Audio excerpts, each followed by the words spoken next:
Vážené dámy a pánové, milí hosté, vážení Karolínčané, já poprosím o znělku pro rodáka našeho olympionika Jirku Orsága.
Nás všech jako rodáka přivítala tady na, vím, že to nejsou ty prkna nejvyšší, ale já tě strašně vítám tady u nás a jsem moc ráda, že to vyšlo, že jsi včera vrátil a že tě tady za všechny nás můžeme přivítat.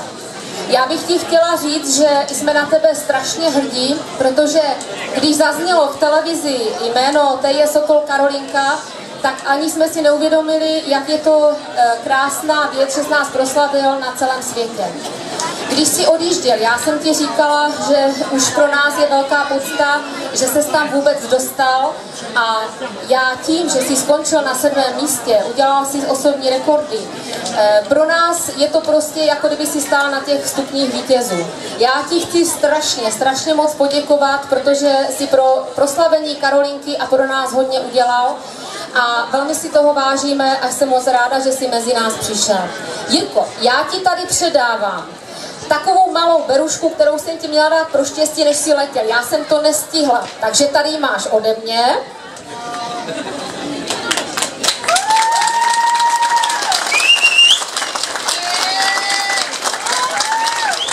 Dále to měla být tady ta slivovice vlnkovitá. To jsme taky nestihli dodat před odletem.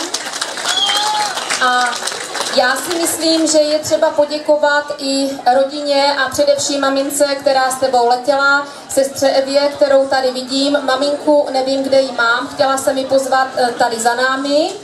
Jestli nás maminka slyší a jde za námi. A já bych si dovolila ještě k tomuto slavnostnímu okamžiku přivítat u nás za krajský úřad paní radní Tatianu Nersesian, kterou tady oficiálně vítám a žádám, aby za námi přišla. Dobrý podvečer. Dále pana místostarostu pozvu. A ještě i z krajského úřadu pana doktora Valentu, ředitele záchranné služby. Pane doktore, pojďte mezi nás. Jirko, to ne, že by si potřeboval záchranu, to v žádném případě, ale tou je souvislost ta, že vlastně mohu vám slavnostně oznámit, že v pondělí bude ukončeno výběrové řízení na záchrannou službu a po výběrovém řízení se nyní po pravé straně, tady vedle Penny Marketu, bude stavět záchranná služba, která bude u nás mít sídlo. Takže Jirko, jsem strašně moc ráda, že jsi tady. Já bych ti chtěla strašně poděkovat za tady ty všechny lidi, kteří přišli, za nás všechny, že si nás tak proslavil. Já bych ti chtěla popřát, aby se ti tak dařilo, aby ses do Karolinky vždycky, do rodného města tak rád vracel a my tě vždycky rádi uvidíme. A cokoliv budeš potřebovat, rádi pro tebe uděláme. Já bych předala ještě slovo paní radní. Děkuji za slovo, dobrý den, dámy a pánové, já jsem moc ráda, že mám tady tuto velmi příjemnou příležitost se připojit k poděkování a gratulaci Jirkovi Orságovi, protože si myslím, že nejenom Karolinka, ale celý Zlínský kraj může být právem hrdý na jeho výkony a na jeho reprezentaci v rámci olympijských her. Já jsem sice přesvědčena, že to zdaleka není poslední poděkování ze strany Zlínského kraje, nakolik mám informaci, tak hned v příštím oknu do kraje, který je magazínem krajským, se můžete také o Jirkovi dočíst v rámci shrnutí, jak nás sportovci ze Zlínského kraje reprezentovali na olympiádě. Ale jsem ráda, že tu příležitost mám už dnes. Já musím říct, že pro mě bylo velice zajímavé i to povídání, kdy jsme trošinku čekali, jsem ráda, že se trošku ten čas posunul a že jsme měli příležitost si popovídat a myslím si, že by bylo velice fajn, kdyby Jirka sám povyprávěl některé své zážitky, protože to povídání bylo moc zajímavé. Takže já už zkrátím svoji řeč. Já vidím, že počasí vám vyšlo, sklářský jarmark je v plném proudu.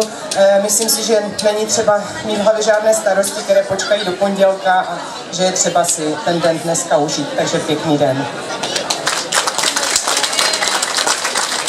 Já předám slovo samozřejmě Jirkovi, protože chtěla jsem nechat to naposled, abyste si nemysleli, že vždycky musím mluvit já, takže Jirka Orsák. Já děkuju.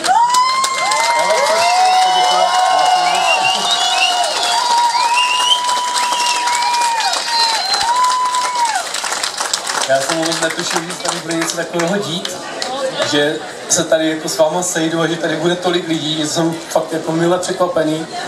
A bych chtěl jenom říct, že jsem hrozně rád, že můžu reprezentovat tohleto městečko a chtěl bych poděkovat jakoby za velkou podporu městu Karolínka, které mě podporuje už nějakých pár let a já si toho hrozně vážím, protože bez téhleté podpory těžko říct, jestli bych byl dneska tam, kde jsem. Takže děkuju.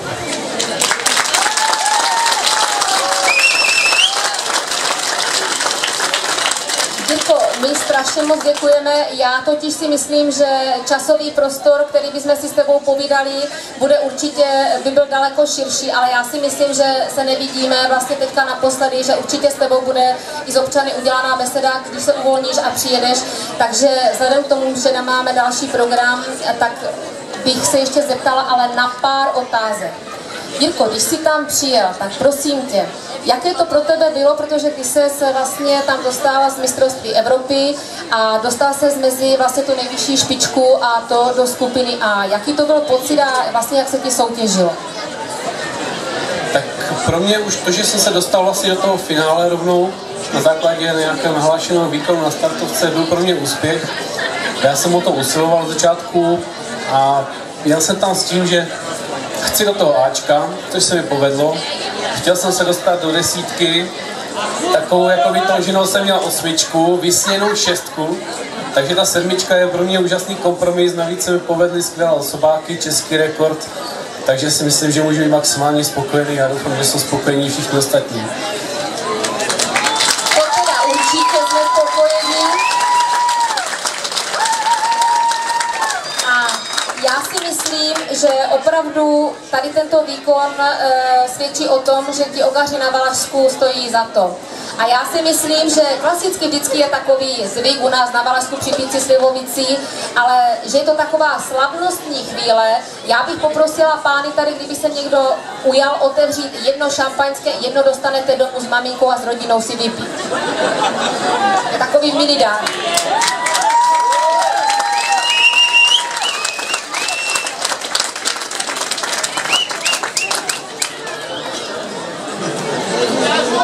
Já ještě využiji tady té krátké chvilky. A je to tady. Jirko, určitě si odvážíš spoustu vzácných zážitků. Na který zážitek tak budeš nejraději vzpomínat? Tak nejraději určitě na samotnou soutěž. To bylo pro mě úžasná. V druhé řadě určitě ta atmosféra, protože je to úplně jiné, než když jdete jakoby na svoji vlastní soutěž, jako Evropu, světy. Potkáváte jenom spěrače, potkáváte jenom jakoby lidi, které už znáte.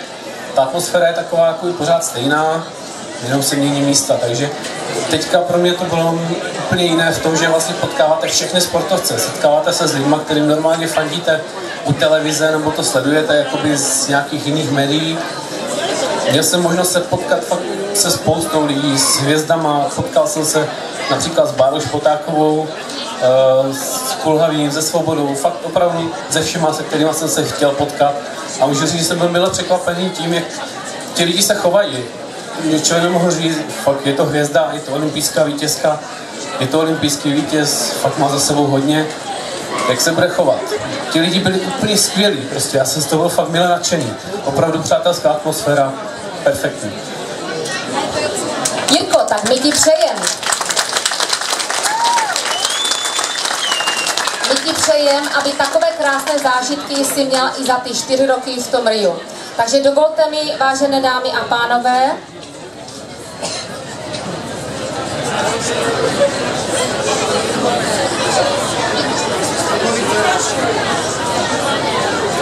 takže vážené dámy a pánové, dovolte mi, abych uvedla slavnostní přípitek, poděkovala za nás všechny Jirkovi Orságovi za reprezentaci, popřála nám všem zdraví a pohodu, abychom se nejen u takových krásných příležitostí setkávali, především zase za další rok na jarmarku, ale abychom si přáli, aby tam naše Karolinka zkvétala, byli jsme na sebe milí, hodní a měli se rádi.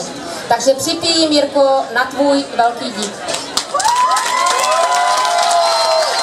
A připijím na zdraví vás všech.